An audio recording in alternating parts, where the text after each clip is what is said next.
এই মাদ্রাসাকে পুনর্জীবিত করার জন্য পাগড়ি আছে, পাঞ্জাবি আছে, লম্বা নামাজ পড়ে না, এই মাদ্রাসার অবস্থা হয়েছে, এই মাদ্রাসার অবস্থা হয়েছে। এই জন্য এই মাদ্রাসাকে জিন্দা করা, যে সমস্ত বুজুর্গ এই মাদ্রাসার ছুটি কেটে দিচ্ছে, ওনাদের কি আশা ছিল যে আমরা মারা যাব, এই মাদ্রাসাগুলো চলবে সব আল্লাহ আজাদ থেকে আমরা বাঁচে থাকবো। আমরা পাবলিক 1 টাকা 2 টাকা 100 200 করে ধান দেয় কেন দেয়? ফলো করে নাজাতের জন্য, ফলো করে যাতে আল্লাহ জাহান্নামে না যায়। কিন্তু আজকে দেখা যায় জানা হয় মাদ্রাসা পড়া নাই, মাদ্রাসার ছাত্র নাই।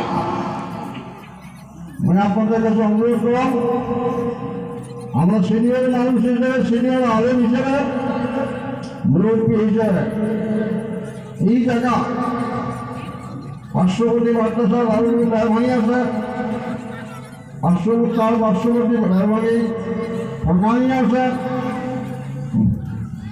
মাদ্রাসা পূর্ণরূপ দেওয়ার জন্য ছাত্র দেন এবং ওস্তাদ করার কেয়ার করে লক্ষ্য দেন যে ওস্তাদ খালি কালেকশন করবে না, পড়া পারবে, এটা লক্ষ্য দেওয়ার ব্যাপার।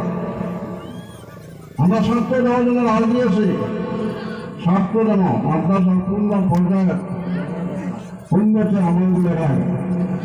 কথাটা অনেকের ভালো লাগবে, অনেকগুলো বেড়া লাগবে।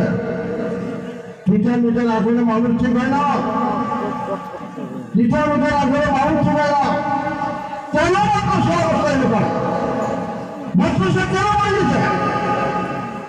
ছেড়ে নেই মাদ্রাসা কেন আছে? ছেড়ে নাই আসার এটা পাবলিকে কর, নমল শিক্ষক বর্গ, নমল কমিটি বর্গ, বেশ টাকা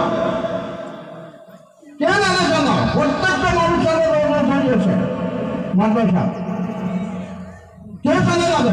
মেয়ে মানুষের চালাবে, পর্দার আওয়াজ সেই চালাবে। এই জন্য অনুরোধ, এই মাদ্রাসা যাতে পূর্ণ রূপ পায়, মাদ্রাসা যাতে ছাত্র ভর্তি হয়।